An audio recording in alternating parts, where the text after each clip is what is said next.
Workers of the learning world, this is your moment. Job vacancies at record levels, the big quit underway, unemployment low, wages on the rise, and with digital learning in particular having taken a big step forward during the pandemic, learning people, surely the world is your oyster. We do love oysters. But is it just a moment? How long can the good times last? Welcome to The Learning Hack, a podcast about the people and technologies that are creating the future of learning. I'm John Helmer. Now guess what? Learning is cool. Learning is cool. Learning is cool. I'm learning. Learning is fun. Knowledge is power. Knowledge. Education.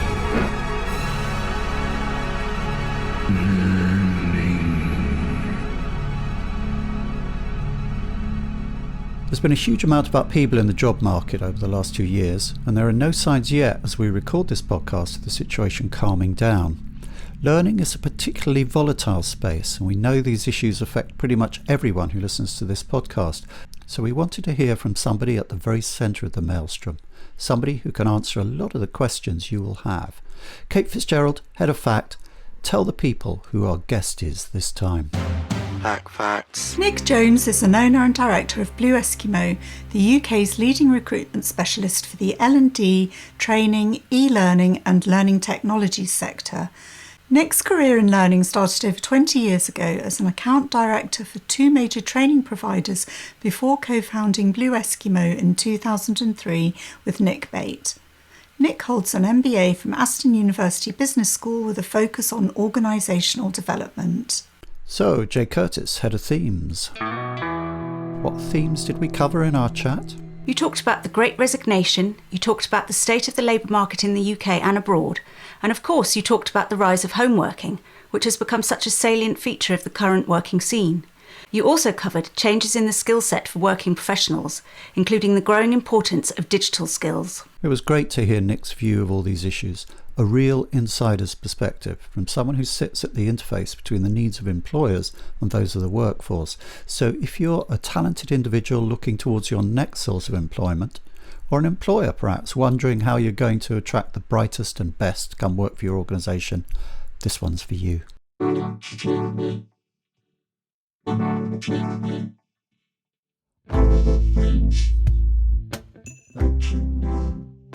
So Nick Jones, welcome to The Learning Hack. Hi John, thank you. First of all, can you tell us about how you came to found Blue Eskimo and what your role there is now? Well, it was a long time ago, first of all. It was nearly 20 years ago. Myself and my co-director Nick Bate. We're not recruiters by trade, John. We're from the learning industry, actually. Both of us had positions within the training industry as it was.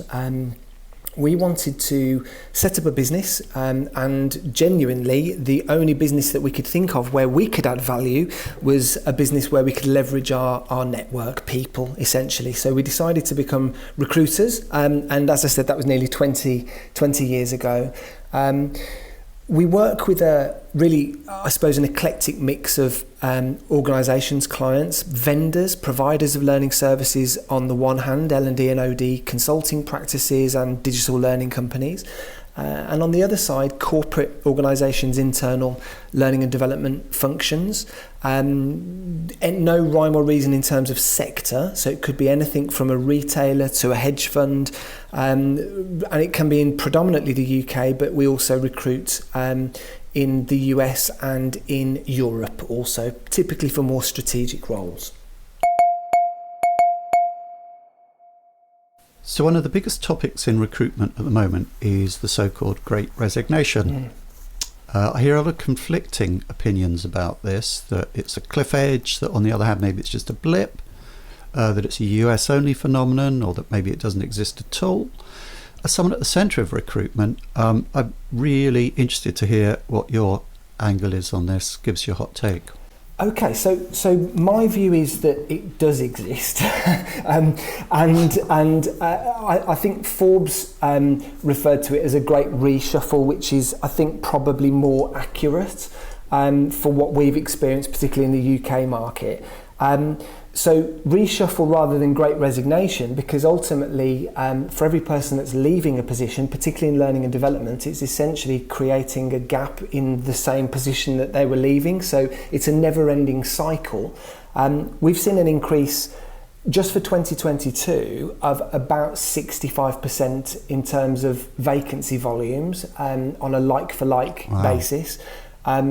It's been incredibly busy. So the volume of opportunity is immense, but I think it's partly driven by the fact that for sure is a lot of people leaving positions. I don't think it's a US phenomenon. I think that we're seeing it. The proof is definitely backed up in the statistics. And as we'd run a survey annually, John, work and salary survey, which we release. We had about 1,500 respondents, and just in terms of statistics from that, we found that about 48% of all respondents said that they were likely to leave their jobs within 12 months. This was in February in 2022.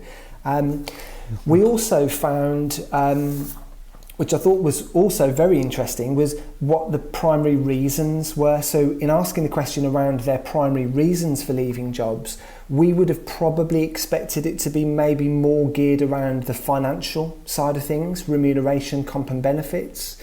What was quite stark was that around 20% their motivation really was around challenge, and another 20% around career prospects. So people are leaving roles for sure, and their motivations are perhaps a little bit different than they were pre-pandemic. And how particular do you think what you're seeing might be to the industry we're in, the learning industry, or do you think it's subject to the same forces that you'd see in the general recruitment market? So talking to peers and colleagues that are in the generalist recruitment market, they're generally saying the same thing. There is a clear lens in terms of recruitment activity. For us in the learning market, what we've seen, which is really interesting and also quite disturbing, is that when the pandemic hit, the vast majority of roles that were cut, so redundancies, were at the strategic level. So it tended to be high level positions, probably leadership positions, and tactical positions, so roles such as design, even delivery of learning, weren't that significantly affected. What we've seen in terms of that 65% increase is across the board. So we've got strategic roles coming back that weren't in existence throughout the pandemic, and a constant flow of those tactical resources. So I think for us in the learning market, the real challenge is that there is just not enough talent to meet demand fundamentally if it carries on in this trajectory. When you say strategic roles, are you saying that people maybe higher up the org chart were let go than people who are actually doing stuff? Yeah. What's going on there? Honestly, I don't know. We've tried to understand some of this ourselves, but I think, generally speaking, it was probably a purely financial, line on a P&L that could be removed relatively rapidly. So we saw, we spent as recruiters maybe 4 or 5 months talking to people, often people that we know, certainly people that we've met, in really panicked situations. They've lost their roles. There were no roles at that point because recruitment essentially ceased in the pandemic in the early stages. And then what we started to see was organisations realising that actually they still need to continue to deliver learning as a service. The strategic resources in many instances weren't there, so they leaned on more and more tactical design and development, typically of digital learning at that point, for obvious reasons, I guess. We were all at home, right? So, digital learning came firmly into the lens. That's just so interesting, that level of detail on what was going on there.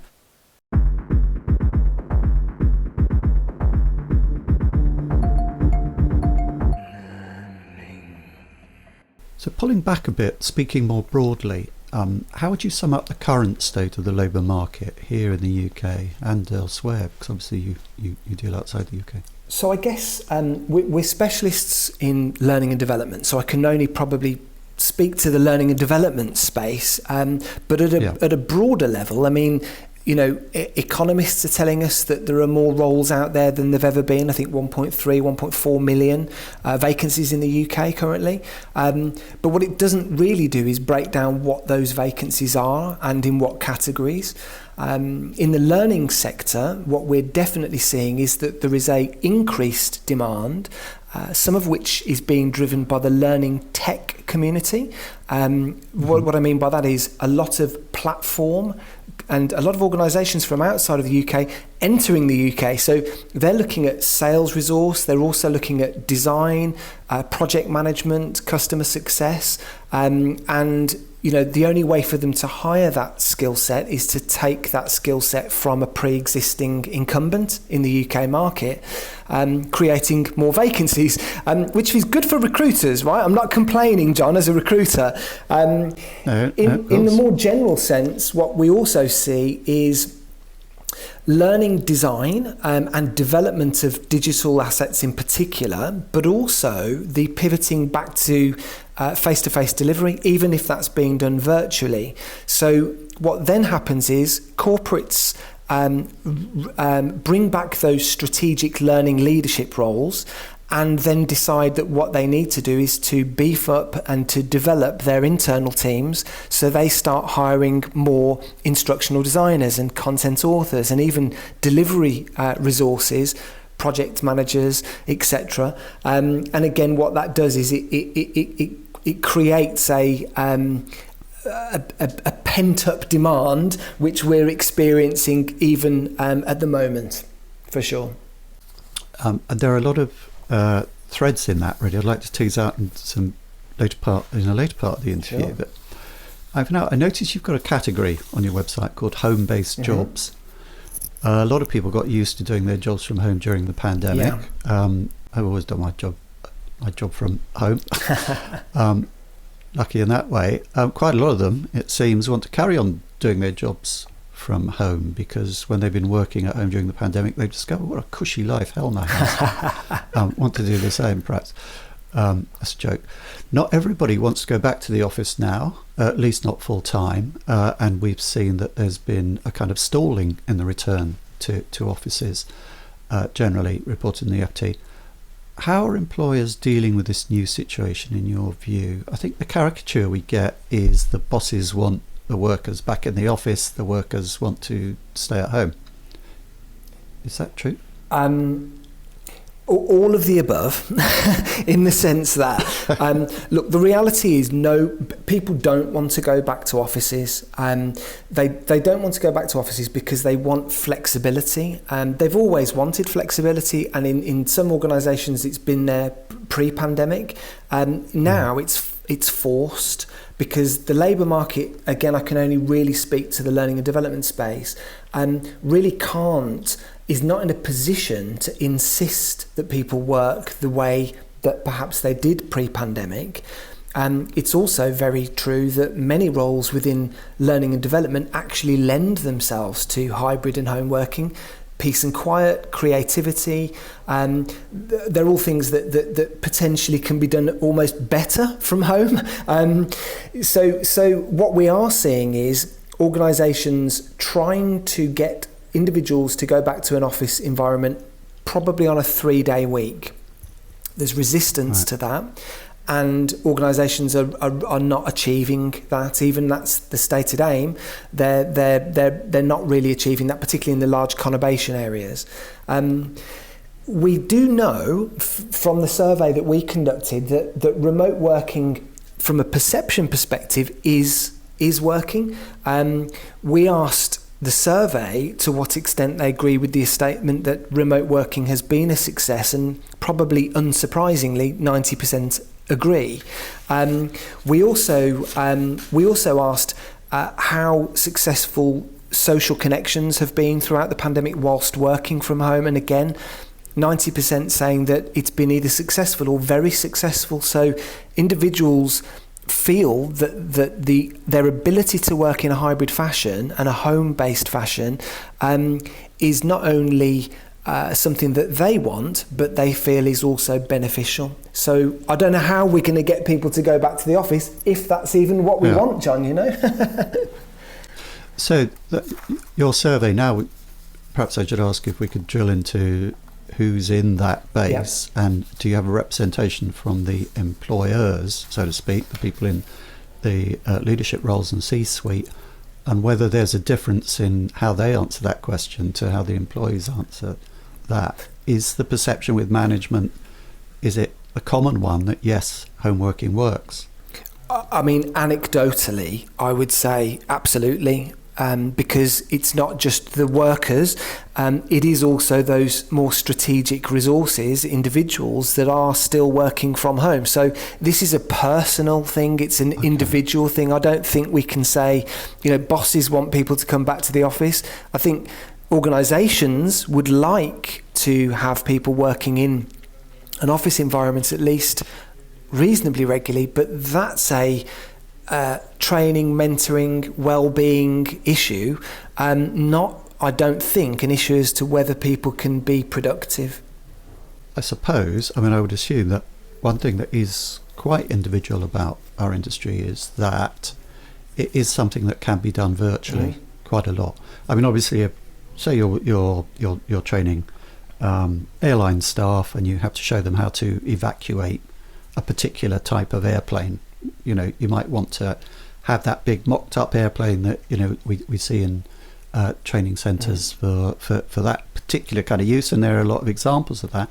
But in general, most training can be done virtually, can't it? It definitely can. However, I guess one thing that is interesting is that even pre-pandemic, one of the things that we were finding increasingly possibly the most important skill set for all learning and development professionals was really around stakeholder management, because they want learning and development to be embedded at an organisational level and add real value. And that can only be done through building relationships and rapport and engaging with stakeholders, understanding, questioning. I think the challenge really is, well, how do we do that using technology? Is technology a barrier to that, i.e. all via Teams? Can we build the relationships that we need if we're not in an office? And I think these are probably questions that I can't answer, but they're certainly the questions that are going through the minds of employers for sure at the moment. In the struggle against the forgetting curve that learning people are engaged in every day, there are no magic formulas, but there is science. For well over a century, psychologists have known that the spacing effect unlocks deep learning and helps learners power through to peak performance. And yet, who uses it? Despite the fact that modern learning systems like LXPs make it almost easy. I've written a white paper with Learning Pool that shows how you can use the spacing effect to beat the forgetting curve. Download it now.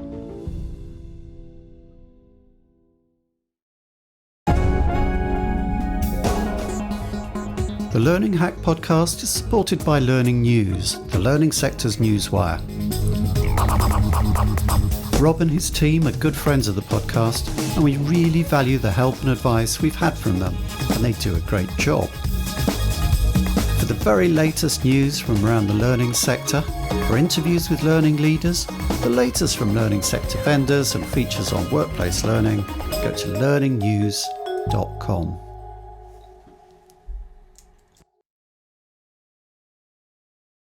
How important are digital skills to the L&D role now? Obviously they're more important than they were, but how important exactly? And how have you seen that change? And maybe you can answer the question a bit more broadly as well. What other changes in the L&D skill set do you see around that? So again, referring back to kind of pre-pandemic times, I would have said that analysis of information would have been a new role, a new function within learning. So that learning analyst piece, and we're definitely seeing that come to fruition following the pandemic. And I think the link to technology is that it's about people. And so the technology decisions rather that are being made currently at the CIO suite level are now starting to impact learning and development. So of course we're all using Microsoft Teams. We're starting to have new knowledge sharing tools. We're starting to layer in new stacks of platform. We're seeing, and you could see it Learning Technologies, John, when you were there, you know, the number of LXP and LMS vendors and other technologies in between within that learning tech stack have increased exponentially. New entrants to the market, huge amounts of money being spent. But I think talking to the vendors, a lot of the decisions are being made at a CIO level, or at least involving the CIO, which means that learning and development is going to move more towards at least heavy involvement in technology by default, whether they were doing it pre-pandemic or not. So I think, you know, to answer your question, I think understanding technology, how technology enables learning, is a pretty fundamental question for all organisations, because we're working in a different way than we were before, and there's no signs that that's going to change. Is what you're saying there that the buying of learning technology, learning systems is moving away from L&D towards the kind of IT department function? Anecdotally, yes.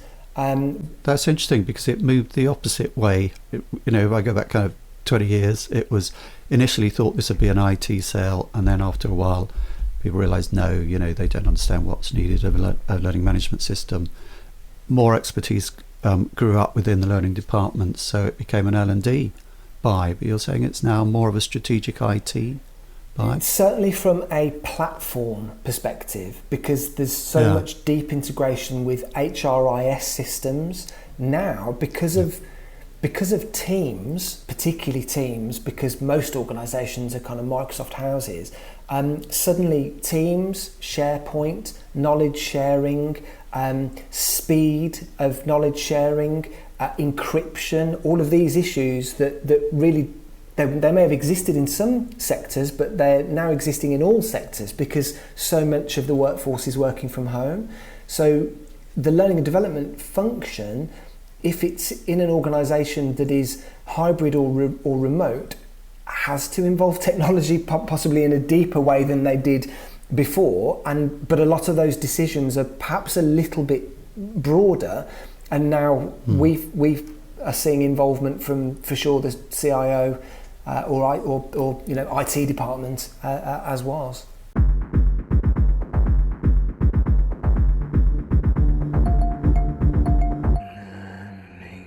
With widespread skill shortages and a reduced labour pool, it's easy to think that it's a seller's market that we're in now. I mean, in a way, you know, it's like being kind of an estate agent, I suppose. You know, what you're selling, employee expertise and so on, those people now have the whip hand, as it were, because there's a general skills shortage. You know, it's not as sectional as it used to be. Do you actually see any signs of a shift in the balance of power between employers and employees? I mean, I realise my question's gone out of date because you did mention an example of that when you're talking about working from home. It seems the employees have a bit of power now to say, no, I want flexible working. That wasn't the case a while ago.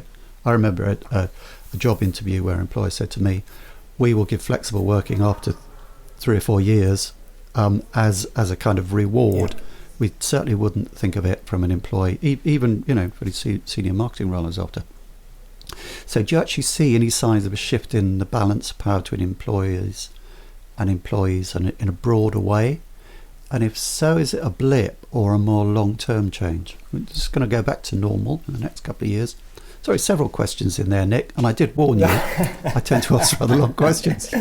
I would say that there are a couple of points. I do personally think that this is a moment in time, but we are seeing very significant wage inflation in the learning sector. And that's a self-fulfilling prophecy for sure, because organisations have very high demand, particularly for those tactical roles. So the design, the deployment, the delivery of learning projects, offline or online, is back firmly on the agenda for most organisations at the moment. So we're seeing a lot of activity which creates roles, and if there's roles and a finite talent pool, then it's going to create wage inflation, and we've seen that. I think I wouldn't like to put a percentage on it, but it's not uncommon to see 20 or 30% increases in compensation.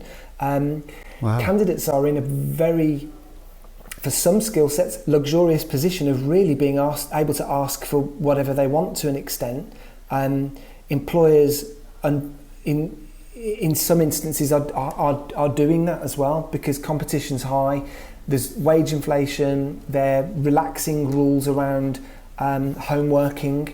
We're also seeing situations where individuals, they want to know, and contractually, that they're only going to have to go into an office once a month or once a week. And organisations might say, well, look, we have a flexible working policy, and it's our intention to continue with that. And even that may not be enough at this moment in time. Whether that continues or not, I think depends on what happens at a more macroeconomic level, because we might find that we enter a recessionary period, in which case I can't see how that level of a disparity can continue. What advice would you have for people who are looking to move jobs at the moment and generally to develop their careers in learning? How do you make yourself an attractive employee in this market? I think the onus is for sure on the individual to develop their personal brand, whether that's just rewriting of a CV but with some real thought and attention, or whether it's thinking at a wider level about their career path and how personal brand affects that or can affect that positively. So what I mean by that is that if you look at some individuals who are highly successful, even if they haven't moved organisations, but they've moved up the ranks, if you like, often what they are is very visible, very engaged, very involved, and it's quite easy to demonstrate the value that they bring to the table. If you look at a CV of an individual who looks really good, the very first thing I can guarantee you that every organisation will do is look at their LinkedIn profile. On the LinkedIn profile, what they'll be looking for is how engaged is this individual in their market or even in their own organisation. Are they active? I don't mean necessarily with comments or posts, but are they presented in the same way that their CV reflects? So my advice to anyone would be, there are some practical steps that you can do to optimize yourself, a bit like a search engine. So if you think about, for example, keywords that you might put into Google to find things or find websites, you might want to think about that with your own CV. And are the keywords the things that you would like to be optimized for in there? And can you demonstrate that what you're saying about yourself is true? It's a lot easier for example, an instructional designer or content developer to do that, because they can create a portfolio, a literal set of work examples. This is what my skill set allows me to be able to do. It's a little bit more difficult for someone who is in a more generalist learning and development role, but what they can do is they can make something of their successes and they can market themselves. Some people are uncomfortable with it, but it is super helpful if what you're looking to do is to develop yourself or to find a new position that maybe deviates away from your current, or indeed if you just are looking to promote or be promoted internally. So there's a lot of practical steps that you can take, but I think thinking about yourself and as an individual, having a personal brand and the value that you bring to the table is probably the first step. So obviously appearing as a guest on a top podcast like The Learning Hack would be good for you. It would be, absolutely it would be. And if you can then bring that back to whatever you're saying, bring that back to some success that you've had as an individual, where if you were in an interview situation, you can, demonstrate through discussion the value that you've added for a particular project or program. That's something that a lot of people just don't do or overlook, even if they know it's important. So that's my advice. Really think through what you're saying about yourself. Is that representative of how you think you would like to be viewed? And if not, then do something about that. And of course there's a general good in that as well. I remember academics complaining about how they know all the really great stuff in technology enabled learning is going on in the organisational sphere, or a lot of the great stuff, but they can't find out about it. They don't know what's happening. It's kind of a black box for them. So the more that people kind of publicly demonstrate the work that they do, there is a kind of general learning in the community that comes out as well. That's very But true. also great for your career, folks, if you want to appear on the Learning Hat, obviously, and Nick has said this. So this is good advice. There'll be a queue, I'm sure. Just one other point on that, John, is that to your point, really, one of the things that you can do, I mean, as learning professionals, what we often find is that some of the most successful learning professionals are quite involved in the learning community. Sometimes that includes on social media, like LinkedIn. But what they'll often be doing that's really valuable is that they're helping to peer review, they're providing insights, or they're commenting thoughtfully on what someone else is asking, perhaps as a question. All of that is searchable. Recruiters can find it, employers can see it, and it kind of demonstrates value without you even having to talk about what you specifically do. It's just out there, and that I think is useful. For all marketers now. Yes. Yeah. Before we move to the final question, you've mentioned that the survey results that you've been drawing on in this interview. Is there anything else that you'd like to highlight that came out of that survey that perhaps we haven't covered yet? I think really for something like that survey, it's about 30 or 40 questions, and I think you can take it in the round as being generally positive.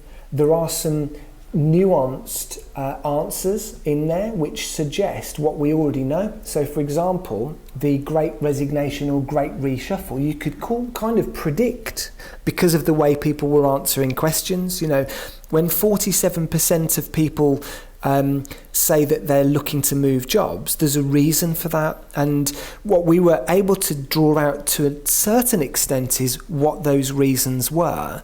What I would probably take away is that anecdotally, after the pandemic, I think a lot of people had spent a lot of time thinking about their future and not necessarily seeing their future as going back to what they were doing before, whether that's physically going into an office or whether it's literally doing the same role. And I think that's had a real big impact on the Great Reshuffle, as Forbes frame it. It's interesting. I was slightly sceptical about that explanation when I first heard it, but since I've talked to people who brought up Daniel Kahneman's thing of thinking fast and thinking slow, that when we're in a kind of normal state of business as usual, the reptile brain is at the front and making decisions very quickly based on previous assumptions and so on. But the pandemic caused everybody to shift into the slow thinking mode where you were more reflective, because a lot of those immediate kind of pressures just weren't there, and that sort of hangs together for me, and I think that's an interesting dynamic. No question there, I'm afraid.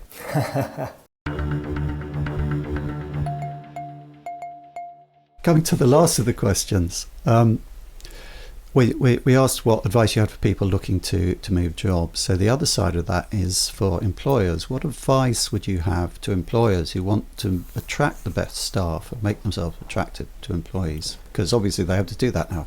Absolutely. Many organisations did it before to an extent. For many organisations it's lip service to a degree.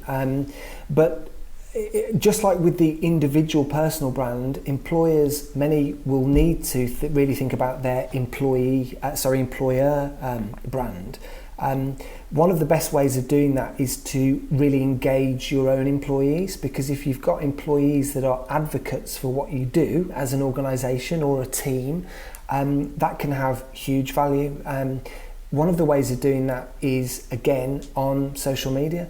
If someone's going to join an organisation, they are going to have a look at who works there. What are people saying? Are they engaged? Do they seem like there's a mission to what they're doing? If there is, and that's easy to find, that's going to really increase your chances of securing the resource that you want at interview, possibly even more than salary and compensation and benefits, because really what people are looking for is something that is going to give them a good feeling, and sometimes it's not money, and we've seen a lot of this. We've seen a lot of people move from very significantly paid positions to much lower paid positions because of that rationale. It's almost it doesn't matter how much you pay me, I'm not going to do it kind of mentality, which has, I wouldn't say it's permeated, but it's happened, and clearly that's got to be a result of pandemic, people being at home a lot more, spending more time with their family, not necessarily wanting to do the commute and the grind, so to attract people to your organisation, it's to, I guess, frame the best possible narrative around why it's great to work here. Many organisations don't even attempt that, and that is a challenge if you want to hire. That's such an interesting answer, because I'd expected you to say, flexibility, we'll let you work from home a couple of days, and you come up with something very different, which is sort of like to have a great work culture, obviously, but to make that externally visible in a way a lot of other companies don't, as a way of attracting staff. So that was very interesting. In fact, I found all your answers absolutely fascinating. I bet you say that to everyone, John, eh? I do, actually. But I don't always mean it as sincerely as I do this time. So no, you found me out there. But I'd really like to thank you for taking the time today. For me, I think this has been genuinely been one of the most interesting discussions I've had about the industry for quite a while, because it's taught me a lot. It's an interesting time. It's an interesting time, and at a industry level, but also I think for a lot of individuals, it's at a personal level, and that's what is so interesting about what's been happening. It doesn't look like it's subsiding yet. There is a lot of activity in the market. There's a huge amount of activity actually, but we are probably starting to see some very early signs that things may slow down a little. But I do think that's probably more to do with the doom and gloom that we're seeing out there at a macro economic level. Lots of that. But for the time being, at least, no rapid return to the bad old days, business as usual, and so on. Absolutely. Unfortunately, business as usual at the Learning Hack podcast is that we have to keep the interviews to a reasonable size. So I'm just going to say thank you very much, Nick Jones. Thank you, John. That's all on the Learning Hack podcast for this time. Many thanks to Nick and to our sponsors, Learning Pool. The Learning Hack is completely independent and transparently funded by sponsorship. If you want to help others find us, please like, follow, rate, review and subscribe on your podcast platform of choice or on YouTube. Next time, we stay on the theme of organisations and the skills that drive them, with Serena Gonzalez-Fersh as our guest. Join us, won't you? Till then. Stay curious, learning people.